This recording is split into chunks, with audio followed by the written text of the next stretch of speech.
نبوت کے بعد ان کا عقیقہ ہوا ہمارے نبی کا،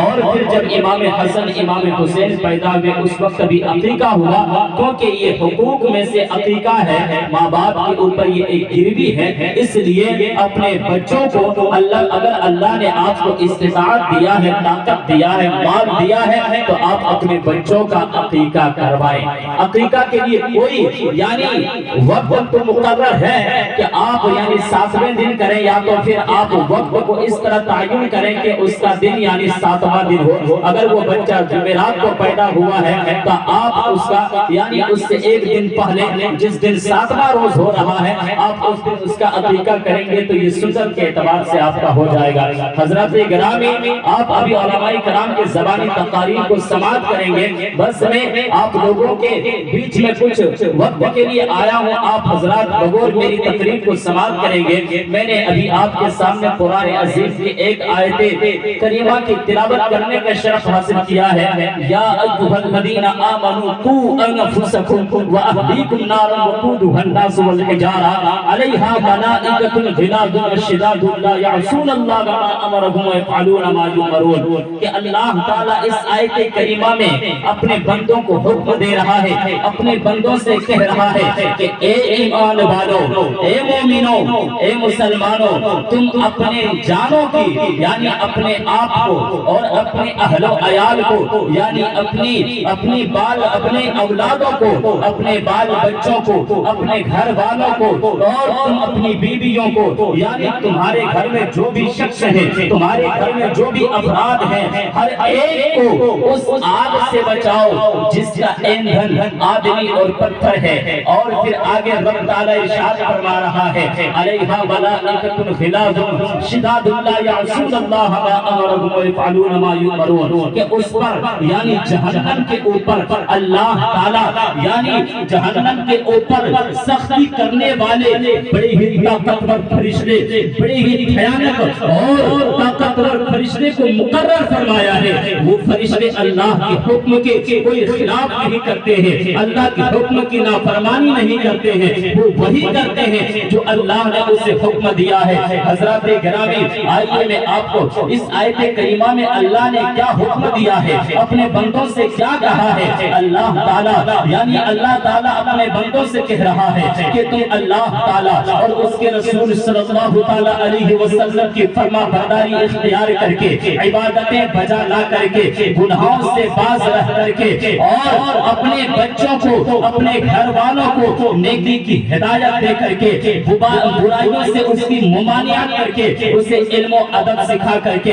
اسے دین کی تعلیم دے کر کے، اسے اخلاق اور یعنی ادب اور تہذیب سکھا کر کے تم اپنے آپ کو بھی جہنم سے بچاؤ، اپنے گھر والوں کو بھی جہنم سے بچاؤ، جس کے بارے میں رب تعالیٰ کا یہ اعلان ہے کہ وہ آگ میں جانے والا آدمی اور پتھر ہے۔ حضرات گرامی، جس جہنم کی میں بات کر رہا ہوں وہ جہنم، جس جہنم کے یعنی وہ جہنم بڑا ہی خطرناک ہے، جس جہنم کی آگ کے بارے میں آپ کو اگر بتا دوں تو اس آگ کو 70 سال تک دہکایا گیا ہے، اور وہ آگ جب 70 سال تک دہکایا گیا ہے تو وہ آگ یعنی سرخ ہو گیا ہے، وہ آگ لال ہو جاتا ہے، اور پھر 70 سال تک دہکایا جاتا ہے، یہاں تک کہ وہ آگ پھر سفید ہو جاتی ہے، اور پھر 70 سال تک جب اس آگ کو دہکایا جاتا ہے تو وہ آگ یہاں تک کہ کالا ہو جاتا ہے، وہ آگ سیاہ ہو جاتی ہے، اس آگ میں ڈالا جائے گا۔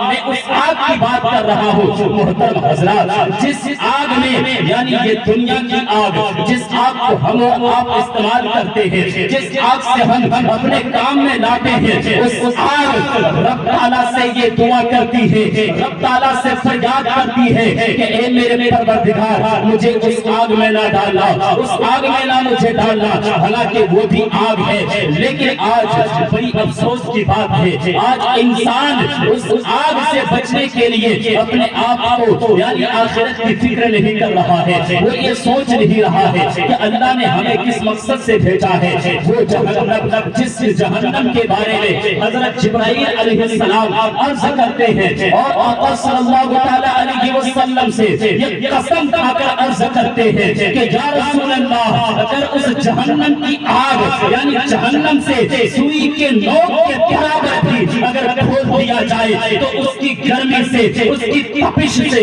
اس کی حرارت سے پوری دنیا کے آدمی مر جائیں گے، پوری دنیا کے آدمی سڑ جائیں گے۔ حضرت جبرائیل علیہ السلام قسم دے کر کے آقا سے عرض کرتے ہیں کہ اس جہنم کی کڑی اگر پہاڑ کے اوپر مار دیا جائے، زنجیر کی ایک کڑی اگر کسی پہاڑ پر مار دیا جائے تو وہ پہاڑ کب کبھی تاری ہو جائے گا، وہ پہاڑ زمین کے اندر پھنس جائے گا، اور وہ جہنم کا فرشتہ جس کے بارے میں قرآن اعلان کر رہا ہے کہ وہاں سختی کرنے والے فرشتے مقرر کیا گیا ہے، اگر وہ دروغہ جہنم کو اگر دنیا میں وہ ظاہر ہو جائے اور انسان اگر اس کی حیات کو دیکھ لے، اس کی شکل و صورت کو دیکھ لے تو حضرات گرامی اس کی صورت کو دیکھ کر کے انسان یعنی ڈر کر کے مر جائے گا۔ وہ جہنم جس میں یعنی ایسی وادی ہے،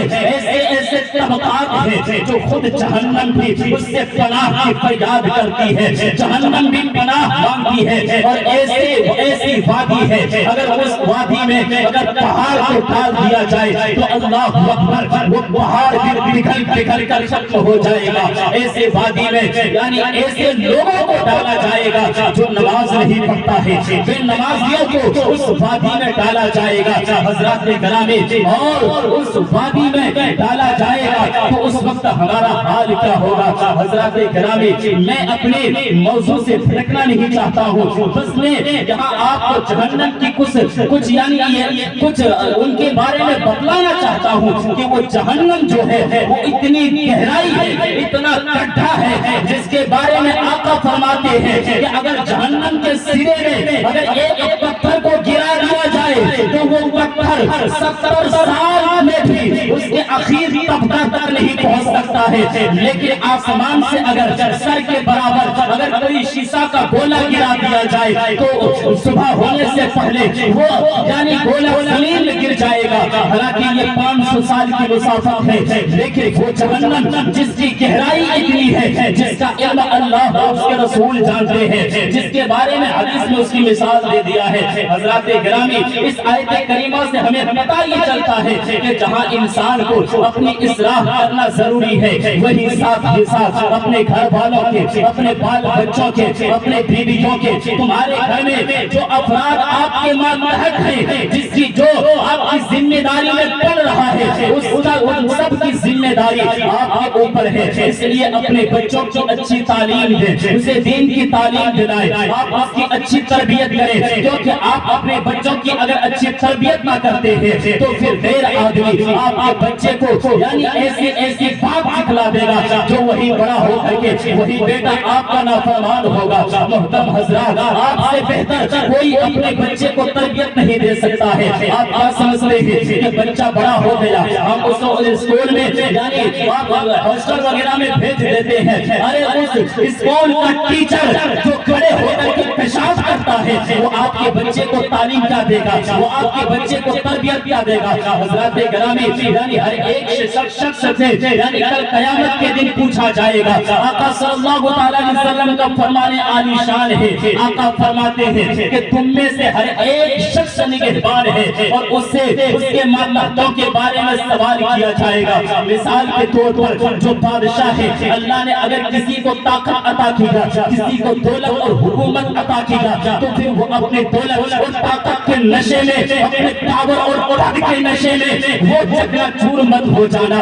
گھمنڈ اور تکبر میں تم اپنے آپ کو ملوث مت کر لینا، کیونکہ کل آپ کو بھی حساب دینا ہے۔ وہ رب آپ سے بھی زیادہ طاقتور ہے، اسی نے آپ کو طاقت عطا کیا۔ اس بادشاہ سے اس سے پوچھا جائے گا کہ میں نے تمہیں طاقت عطا کیا تھا، میں نے تجھے حکومت عطا کیا تھا، تیرے اندر پاور دیا تھا، تو نے اس پاور کو کیسے استعمال کیا؟ تو نے اپنے قوم کے ساتھ، اپنے گاؤں اور گھر محلے والوں کے ساتھ کس کے ساتھ ظلم کیا، کس کے ساتھ تو نے یعنی انصاف کا معاملہ کیا، یعنی تو نے لوگوں کے ساتھ حسن سلوک کا معاملہ کیا یا پھر بدسلوکی کا معاملہ کیا، تو نے اپنے رعایا کے ساتھ یہ سب برتاؤ کیا۔ جو والدین ہوتے ہیں، جو ماں باپ ہوتے ہیں، اس کے لیے اہم ذمہ داری ہے، اس کے بچوں کے بارے میں پوچھا جائے گا کہ تم نے اپنے بچوں کی